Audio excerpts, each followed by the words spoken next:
this is me, your Akansha, and you are listening Women the Achievers at Radio Noida 107.4 FM.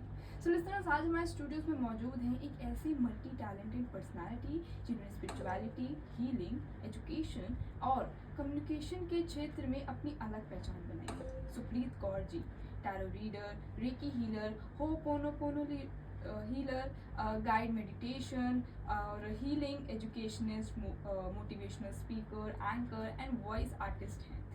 सबसे खास बात यह है कि इनके सभी रोल को निभाते हुए इन्होंने फैमिली और मदरहुड की जिम्मेदारियों को भी बखूबी संभाला है। सो मैम, आपका बहुत बहुत स्वागत है हमारे शो में। धन्यवाद, थैंक यू। सो मैम, मैं आपसे सबसे पहले सवाल आपकी जर्नी और इंस्पिरेशंस के बारे में करना चाहूँगी कि आपकी जर्नी की शुरुआत कहाँ से हुई? मतलब आज जिस मुकाम पर आप हैं उस सफ़र का मतलब सबसे बड़ा टर्निंग पॉइंट क्या रहा है? जब हम जिंदगी के सफ़र पे चलते हैं तो टर्निंग हर मोड़ पे ईश्वर आपको डायरेक्शन देते हैं जी। और आप उसी डायरेक्शन में चलते चले जाते हैं।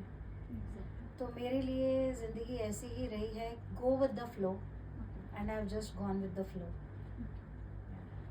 सो मैम, एक वाइफ, मदर और प्रोफेशनल के रूप में इतनी सारी जिम्मेदारियों के साथ आपको लेकर चलना कितना चैलेंजिंग रहा है आपके लिए? चैलेंजेस तो देखिए सबकी लाइफ में आते ही हैं और उसी तरह से मेरी लाइफ में भी आए और आते रहते हैं। चैलेंजेस से ही इंसान स्ट्रांग बनता है। जितने ज़्यादा चैलेंजेस होते हैं उतनी ही आपकी लाइफ जो है ना वो निखरती चली जाती है और आप ऊंचाइयों पे चढ़ते चले जाते हो और ऊंचाइयों की डेफिनेशन हर एक के लिए अलग होती है। तो मेरे लिए भी यही रहा कि चैलेंजेस मुझे ऊपर बढ़ाने के लिए, आगे बढ़ाने के लिए आए और ज़िंदगी के सफ़र पर चलते रहे। और मेरी यही कोशिश है कि वेमेन को एम्पावर करना, उनको सपोर्ट करना, उनके लिए जो कर सकती हूँ बिल्कुल करूँगी। और मैं ये चाहती हूँ कि जिस तरह के केसेस, मेरा यहाँ आने का पर्पस भी यही है कि यहाँ पर जो हो रहा है इंडिया में, जिस तरह के केसेस हो रहे हैं वो ना हो। लेडीज़ को, वुमेन को, गर्ल्स को एम्पावर करना है मुझे और मैं चाहती हूँ कि अपने लिए स्टैंड लेना बहुत ज़रूरी है। मैंने अपनी ज़िंदगी में हर स्टेप पे स्टैंड लिया है। तो स्टैंड जब हम लेते हैं और सच्चाई के साथ चलते हैं, मुश्किल ज़रूर होती है लेकिन सब कुछ मुमकिन है। कोशिश करने वाली कभी हार नहीं। जी। हमेशा मुझे लगता है ईश्वर एकमात्र ऐसा सहारा है जो आपको स्ट्रेंथ देते हैं, पावर देते हैं और उनके गाइडेंस में आप चमक उठते हैं। उनकी गाइडेंस में आप चाहे दुनिया के लिए शाइन कर रहे हैं या नहीं कर रहे हैं, लेकिन आप अपने लिए बेस्ट होते हैं। आप खुद से प्यार करना सीख जाते हैं और आप उन उलझनों से निकल सकते हैं जिनसे निकलना लाजमी है, ज़रूरी है। और अपनी ज़िंदगी को जीने के लिए इससे अच्छा तरीका कोई नहीं हो सकता कि लोगों को इस पथ पर चलना चाहिए, ईश्वर के साथ चलना चाहिए, उनसे जुड़ना चाहिए। चाहे वो किसी भी रिलीजन के हैं, किसी भी कास्ट के हैं, क्रीड के हैं, ईश्वर के साथ जुड़ें, आपके सभी रास्ते खुल जाएंगे। सो लिसनर्स, बहुत ही इंस्पायरिंग बातें हो रही हैं, लेकिन अब को लेकर आपके मन में लोगों के मन में काफ़ी मिसकॉन्सेप्शंस होते हैं। सो आप उस चीज़ को किस नज़रिए से देखते हैं? जी बिल्कुल, डाउट्स होते हैं लोगों के मन में। उनको लगता है पता नहीं टैरो क्या है। टैरो एक ऐसा माध्यम है जिससे जो टैरो प्रैक्टिशनर्स जैसे हम जैसे लोग होते हैं, डिवाइन के साथ जुड़ते हैं, डिवाइन के साथ कनेक्ट करते हैं। जितने भी आप टैरो रीडर्स अभी देखते हैं, मैं अपनी बात करूंगी, मैं यही कहूंगी कि ईश्वर के साथ कनेक्ट करके ही हम सिर्फ एक माध्यम हैं और आपको मैसेजेस देते हैं। और हमारे लिए एज अ टैरो रीडर साधनाएं करना बहुत ज़रूरी होता है, क्योंकि बिना साधना के आप ईश्वर के साथ नहीं जुड़ सकते। जितने आप जुड़े हुए होंगे उतने आपको वो मैसेजेस मिल पाएंगे और आप लोगों के उत्तर जवाब दे पाएंगे। और मैं इसमें बिल्कुल क्लैरिफाई करना चाहूँगी कि टैरो वो माध्यम है जिससे आपको आपकी समस्याओं का समाधान मिल सकता है, आपके मन को शांति मिल सकती है, आपकी लाइफ को डायरेक्शन मिल सकती है। कई लोग ये सोचते हैं कि पता नहीं ये क्या कर रहे हैं और आजकल टोना टोटका ये सब जी। जादू मंत्र ये सब भी सोचते हैं लोग, तो ऐसा कुछ भी नहीं है। टैरो रीडिंग में ऐसा कुछ भी नहीं है। मैं सभी की जो भी ऑकल्ट प्रैक्टिशनर्स हैं उनकी तरफ से ये बोलना चाहूँगी कि टैरो रीडिंग जो है एक माध्यम है आपकी मदद करने का। ईश्वर ने अगर ये मुझे चांस दिया है और माध्यम बनाया है तो उसमें ज़रूर कोई बात होगी। मेरा एक चैनल भी है सेक्रेड एम्प्रेस टैरो करके, तो उस पे लोग जुड़ते हैं। मेरी अभी अभी ये ओपन अप किया है, वो भी डिवाइन गाइडेंस के थ्रू वो मैं शुरू कर पाई हूँ। और प्रैक्टिस तो मैं पिछले 8-10 सालों से कर रही हूँ, लेकिन कभी मैं सोशल मीडिया पे अपनी प्रेजेंस मैंने नहीं बनाई। वो लोगों ने ही मुझे इंस्पायर किया कि मैम आप सोशल मीडिया पे आएँ, आप आगे आएँ, क्योंकि आपके जैसे लोगों की ज़रूरत है जो लोगों को एम्पावर कर सके और उनको सपोर्ट करें और सही रास्ता जो डिवाइन मुझे बता रहे हैं मैं उनको बता पाऊँ, ताकि उनकी ज़िंदगी ना और सरल हो जाए, बेहतर से बेहतरीन उनकी ज़िंदगी हो जाए और मैं एक छोटा सा रोल प्ले कर सकूं उनकी लाइफ में, ताकि मुझे भी इसमें एक लालच है। लालच पता क्या है? भगवान के, ईश्वर के और करीब आने का और उनके प्रिय बनने का, बस यही लालच है मेरा ऑकल्ट साइंसेस में आने का। क्योंकि मैं ये चाहती हूँ इस दुनिया में आए हैं तो कुछ करके जाए, अगर कुछ ना करके जाए तो ये ज़िंदगी किस काम की? सिर्फ अपने लिए जिया तो क्या जिया। पैसा भी कमाना है, घर भी देखना है, करियर भी बनाना है, तो इस बीच में इस जद्दोजहद में अपना फ्यूचर बनाने की जद्दोजहद में ना खुद को भूल से गए हैं। और मेरा ये मन है, ये प्रयास है कि मेडिटेशन के थ्रू, होपोनोपोनो के थ्रू लोगों को खुद से जोड़ा जाए, खुद से प्यार करना सिखाया जाए। बिल्कुल। सो मैम कोई हो कि आप सही रास्ते पर हैं। जी, जब भी मैं टैरो रीडिंग्स करती हूँ तो उसमें जब लोग बोलते हैं कि हमारा ये हो गया काम, थैंक यू, और वो इतना प्यार भरे मैसेजेस लाइव में जब देते हैं, मैं लाइव आती हूँ अपने चैनल पे, तो मेरा दिल ऐसा लगता है मैंने जी लिया अपनी ज़िंदगी को, मैंने वो अचीव कर लिया जो शायद बहुत, जिसे कहते हैं ना कि बहुत पैसा आ गया, बहुत शोहरत मिल गई, उन्हें भी शायद उतनी मन की शांति नहीं मिली होगी जितनी मुझे मिलती है लोगों की मदद करके। और जब वो बोलते हैं हमारा ये काम बन गया, हमारा ये हो गया, हमने वो अचीव कर लिया, आपने ऐसे बताया था। जी। और क्योंकि मैं रेडियो पे हूँ, उस तरह के वर्ड्स नहीं बोलना चाहूँगी। किसी ने, कोई अपनी ज़िंदगी से बहुत नाराज़ था, मायूस था, और वो ज़िंदगी से भाग रही थी वो लड़की। जी। तो जब उसको उनकी रीडिंग बताई, उनके बारे में बताया, तो उन्हें एक होप सी लगी कि अब ज़िंदगी जीनी चाहिए मुझे। मैं ये जी। चाहती हूँ कि ज़िंदगी जीने का नाम है, ज़िंदगी को कैसे आप ख़त्म कर सकते हो, ये जी। महापाप है। ये मैसेज मैं देना चाहूँगी आज जितने भी लिसनर्स हैं, आपकी ज़िंदगी ईश्वर ने आपको दी है जीने के लिए, तो आप अपनी ज़िंदगी को जिएं और खुल के जिएं, एक एक मोमेंट को आप एंजॉय करें अपनी। और अगर नहीं करना आ रहा, ये रेडियो सुने, रेडियो नोएडा सुने, और हमारे चैनल पे भी आप आए, जुड़े, हम आपकी मदद करना चाहेंगे। वुमेन को खासकर एम्पावर करना चाहूँगी, और जो मेल्स भी हैं उनके लिए एक मैसेज देना चाहूँगी। इंडिया में जो कल्चर चल रहा है कि मेल डोमिनेटेड रहा है हमेशा, और कहा गया है कि घर में जो है काम लेडी करेंगी, बाहर का काम भी लेडी करेंगी, तो मेल बाहर का काम करके आके बैठेंगे और लेडीज सारा दिन काम करती रहेंगी। एक मैसेज है यहाँ पे रेडियो के थ्रू देना चाहूँगी।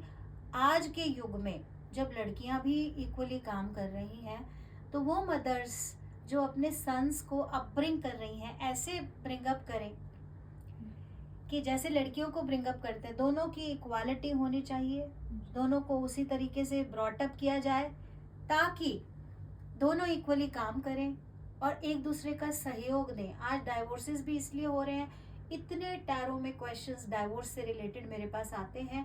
क्यों हो रहा है ये? क्योंकि एक दूसरे का सपोर्ट नहीं बन पा रहे हैं, एक दूसरे को समझ नहीं पा रहे हैं, बस एक भेड़ चाल चल रही है और पैसा कमाने में बिजी हो गए हैं। एक दूसरे को समझना बंद कर दिया है, समझने का टाइम नहीं है। एंटरटेनमेंट में चले जाते हैं, मूवी देखने चले जाएंगे और काम कर लेंगे, सोशल मीडिया पे क्लिक्स डाल देंगे, पिक्चर्स डाल देंगे, लेकिन रियल लाइफ में क्या कर रहे हो ये ज़रूरी है। तो रियल लाइफ आपकी तभी बनेगी जब आप एक दूसरे को समझेंगे, एक दूसरे का सहयोग देंगे। और ये मेल फीमेल का प्लीज़ चक्कर छोड़ दो, दोनों इक्वल हैं, दोनों बराबर हैं। इक्वालिटी की आज बात हो रही है, लेकिन इक्वालिटी रियल लाइफ में लेके आओ। जब लड़की का जन्म होता है तब भी उतना ही खुश हो जाओ जितना लड़के के जन्म में आप लड्डू बांटते हैं, मिठाइयाँ बांटते हैं। और लड़की ही भाई को राखी क्यों बांधे, भाई क्यों ना बांधे? करवा चौथ एक औरत क्यों रखे मेल के अपने हस्बैंड के लिए, हस्बैंड क्यों ना रखे वाइफ के लिए? मेरा सवाल है ये आप सबसे। मैं चाहती हूँ ये इक्वालिटी सिर्फ नाम के लिए ना रह जाए, इसको करना ज़रूरी है, इसको फील करिए और सहयोग दीजिए। और जो लोग भी ये बोलते हैं ना पुराने ज़माने के कि ओ मेरी बहू खड़ी नहीं हुई पानी देने के लिए, या मेरा बेटा क्यों पानी दे रहा है, सारी माएँ, क्योंकि मैं भी एक मदर हूँ, मेरी बिटिया बड़ी हो चुकी है, तो मैं ये चाहती हूँ उसको बेहतर फ्यूचर देने के लिए। मैं ये चाहती हूँ कि उसकी ज़िंदगी में जो भी आए वो कोई ऐसा प्यारा सा हो जो उसको सहयोग दे।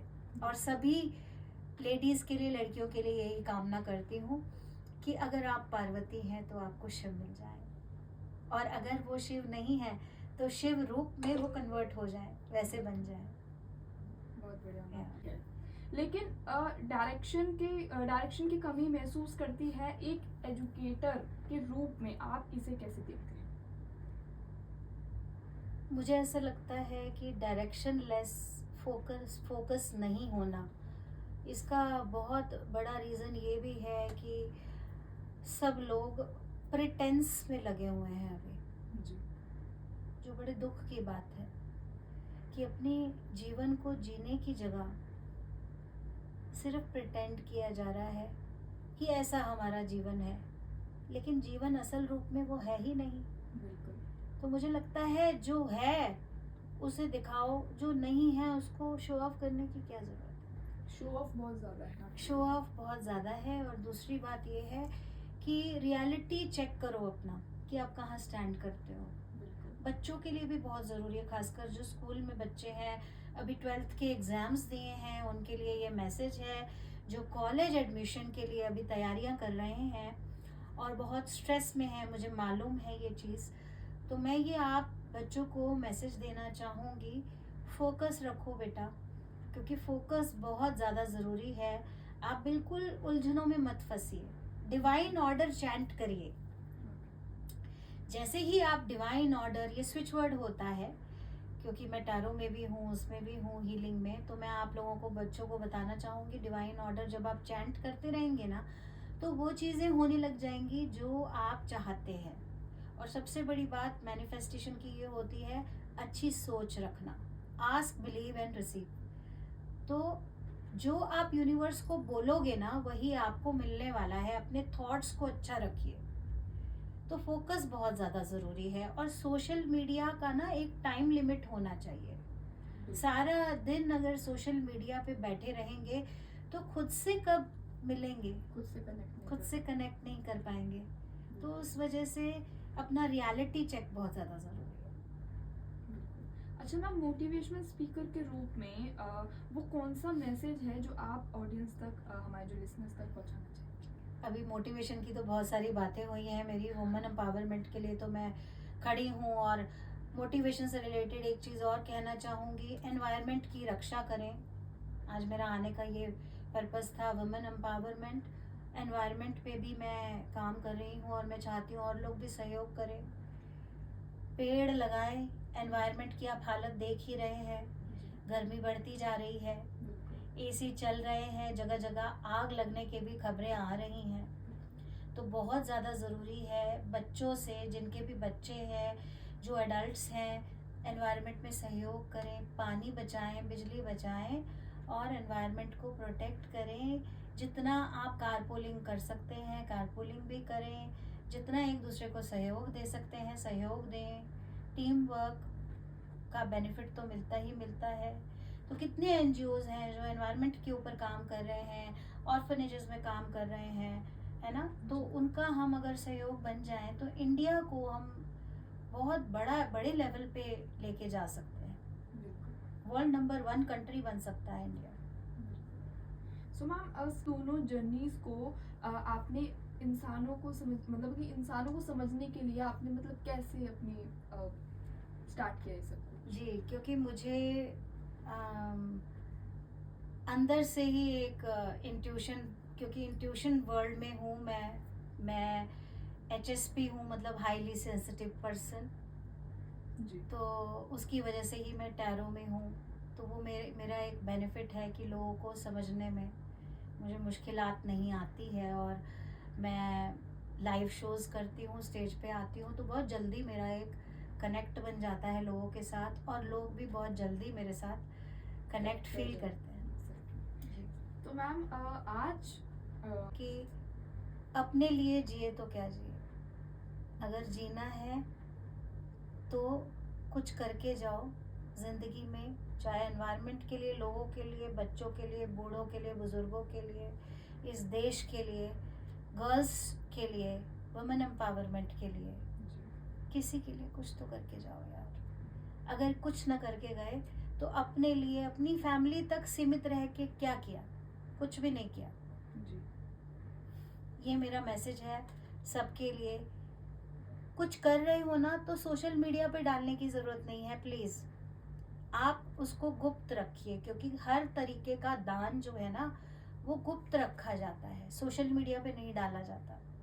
तो अगर आप कर रहे हैं बहुत अच्छी बात है, ईश्वर की नज़रों में सब कुछ आता है, तो उस दान को गुप्त रखा जाए और करा जाए, तो देखिए ज़िंदगी में खुशियाँ ही खुशियाँ हैं।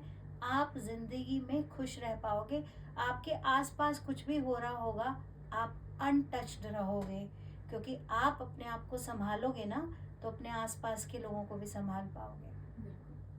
So thank you ma'am.